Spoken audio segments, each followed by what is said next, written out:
సుమేధుడు చెప్పిన దేవీ వ్రతం. సుమేధుడు చెప్పింది విన్నాక సురధుడికి ఇంకా విశేషాలు తెలుసుకోవాలనిపించింది. ఆరాధన విధానం ఏమిటి, పూజా విధానం ఏమిటి, మంత్రాలేమిటి, హోమాలేమిటి, ఇవన్నీ తెలుసుకోవాలని కుతూహలం కలిగింది. మహర్షిని అభ్యర్థించాడు. సురధ, పూజా విధానం తెలుసు, చెబుతున్నాను విను. కామదము, మోక్షదము, జ్ఞానదము అయిన దేవీ పూజ సర్వదుఃఖ వినాశకం. ఉదయాన్నే స్నానం చేసి శుచిగా తెల్లగా వస్త్రాలు కట్టుకొని ఆచమించి పూజలు ఆరంభించాలి. ఇంటిలో ఒకచోట నేల శుభ్రం చేసి గోమయంతో అలికి ముగ్గులు పెట్టాలి. ఒక ఉత్తమాసనాన్ని అక్కడ నిక్షేపించాలి. శక్త్యానుసారంగా పూజా ద్రవ్యాలను సమకూర్చుకోవాలి. ముమ్మారు ఆచమించి ప్రాణాయామం చేసి భూతశుద్ధిని నిర్వహించాలి.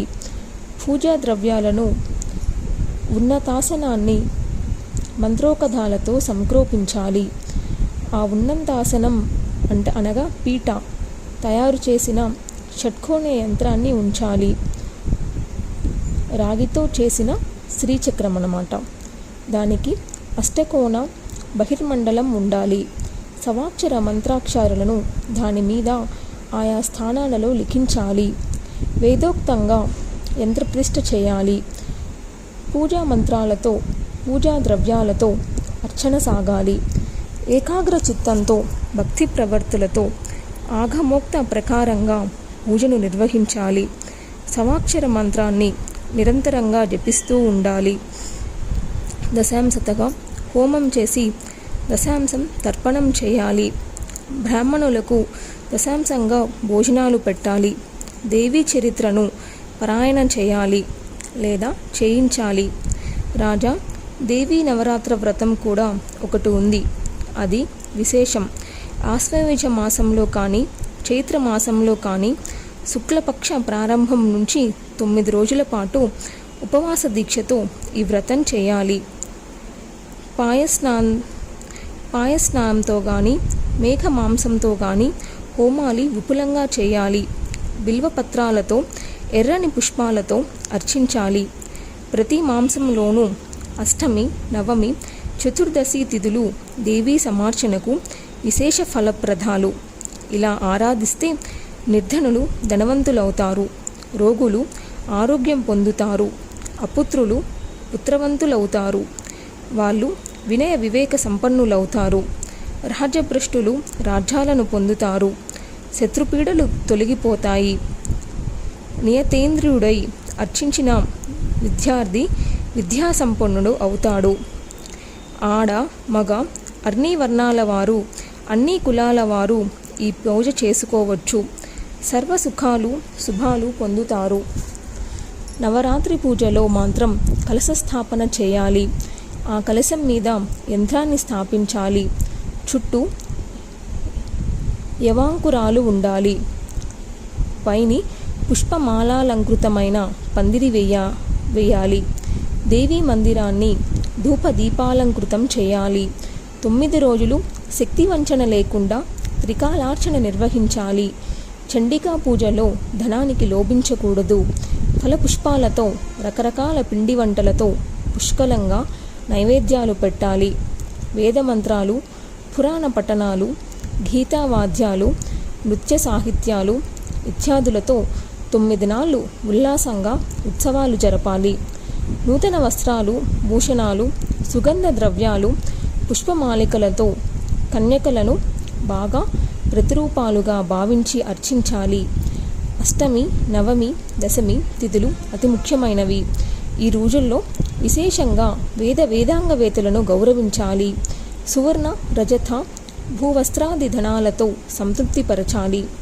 ఇలా భక్తి శ్రద్ధలతో దేనికి లోభించకుండా ఈ నవరాత్ర వ్రతాన్ని చేసిన వారికి ఇష్టకామ్యార్థాలు అన్నీ సిద్ధిస్తాయి. ఇహంలో సకల భోగాలు అనుభవించి పరంలో శాశ్వత స్థానాన్ని పొందుతారు. జన్మాంతరంలో కూడా దేవీ భక్తి ఇలాగే కొనసాగుతుంది. ఇది రథాలలోకెల్లా ఉత్తమోత్తమైన రథం. శ్రద్ధ మహారాజా, నువ్వు కూడా ఈ వ్రతాన్ని ఆచరించు, శత్రువులను జయించు, నీ రాజ్యం నువ్వు తిరిగి పొందుతావు. నీ భార్యాపుత్రులను కలుసుకుంటావు. రాజమందిరంలో సుఖంగా సంతోషంగా జీవిస్తావు. వైశ్యోత్తమ, నువ్వు కూడా ఈరోజే దేవిని ఆరాధించు.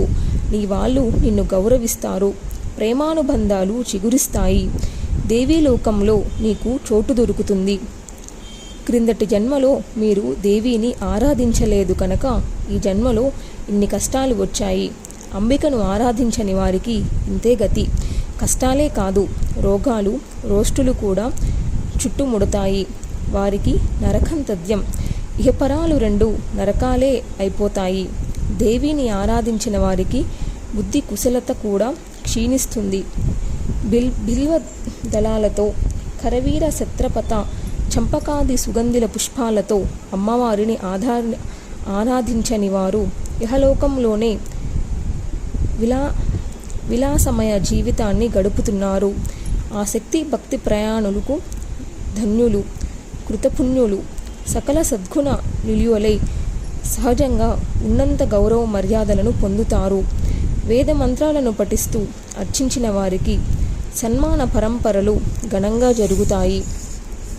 సుమేధుడు చేసిన ఈ ఉపదేశం సురధుడికి వైశ్యుడికి ఎంతో సంతృప్తి నిచ్చింది, శాంతిని ప్రసాదించింది. ఇద్దరూ మహర్షికి సాష్టాంగపడ్డారు. కళ్ళల్లో ఆనంద బాష్పాలు తొణికిసలాడాయి. కంఠంలో ఒక అందమైన జీర ధ్వనించింది.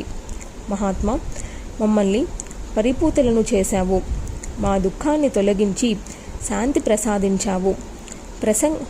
ప్రసంగ గంగా గురిలో స్నానం చేయించి పవిత్రుల్ని చేశావు. పూర్వపుణ్య విశేషం ఏదో మమ్మల్ని నీ ఆశ్రమానికి, నీ సన్నిధికి చేర్చింది. భూలోకంలో ఎక్కువ మంది స్వార్థపరాయణులే. పరోపకారం కోసం మహోపదేశాలు చేసే నీ వంటి ఉత్తములు నూటికో కోటికో ఒక్కరుంటారు. ఈ ఆశ్రమానికి వచ్చి నిన్ను దర్శించినప్పుడే మా దుఃఖాలు తొలగిపోయాయి.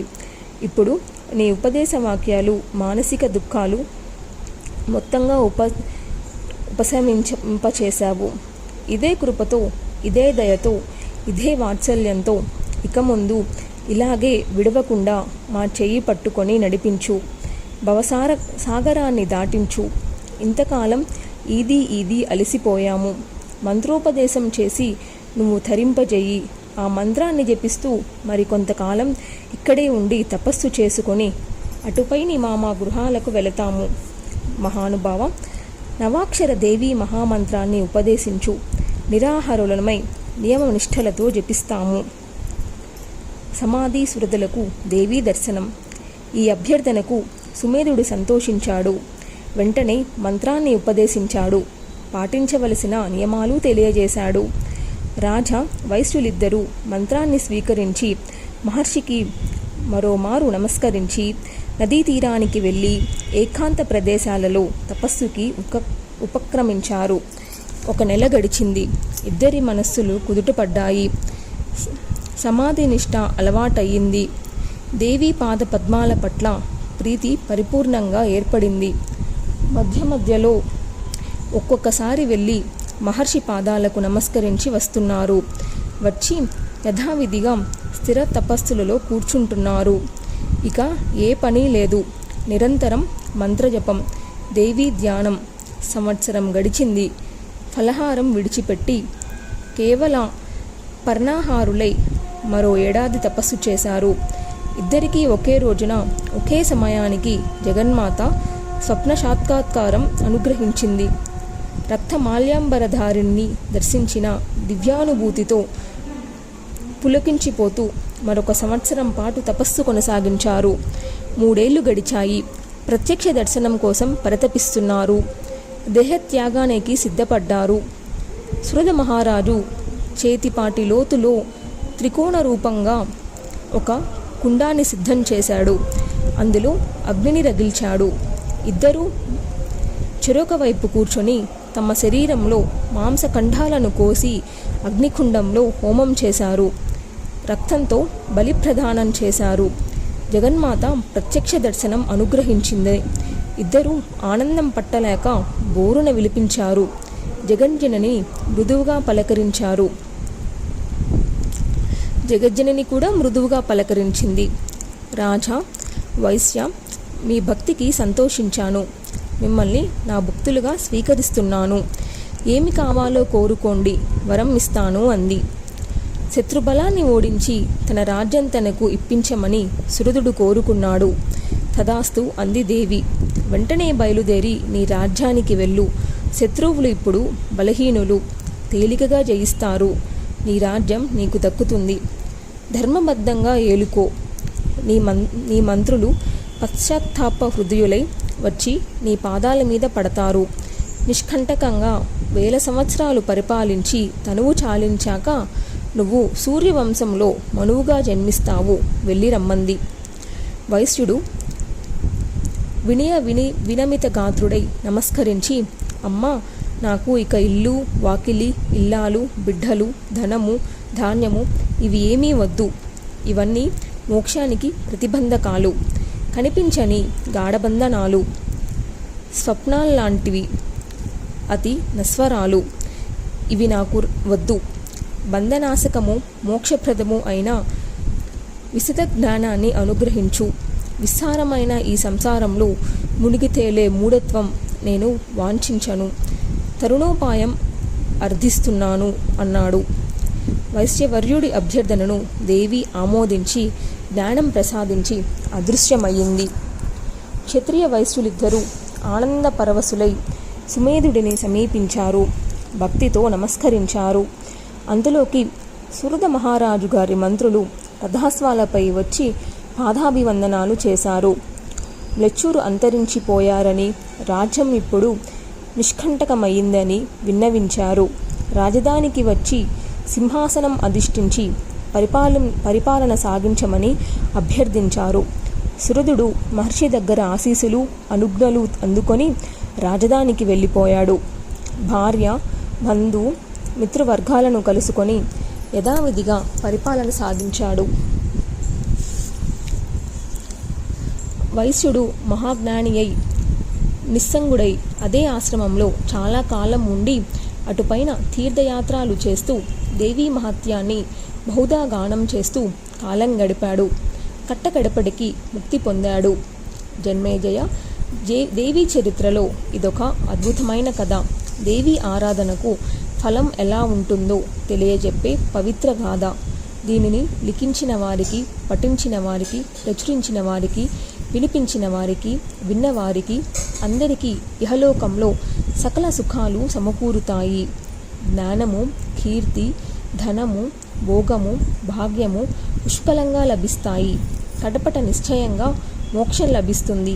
దేవీ చరిత్ర అఖిలార్థప్రదం, సర్వధర్మ సమావృతం, ధర్మార్థ కామ మోక్షాలకు మూలఖండం అని వ్యాసుడు ఆనంద పులకిత గాత్రుడై క్షణకాలం విశ్రాంతి తీసుకున్నాడు. సౌనకాది మహామునులారా, సుమ్ము నిశుంబాది దైత్య సంహార రూపమైన గాథను విన్నారు కదా. సాంధ్యాకృత్యలు ముగించి తరువాత కథలోకి వెళదాం అన్నాడు సూత మహర్షి.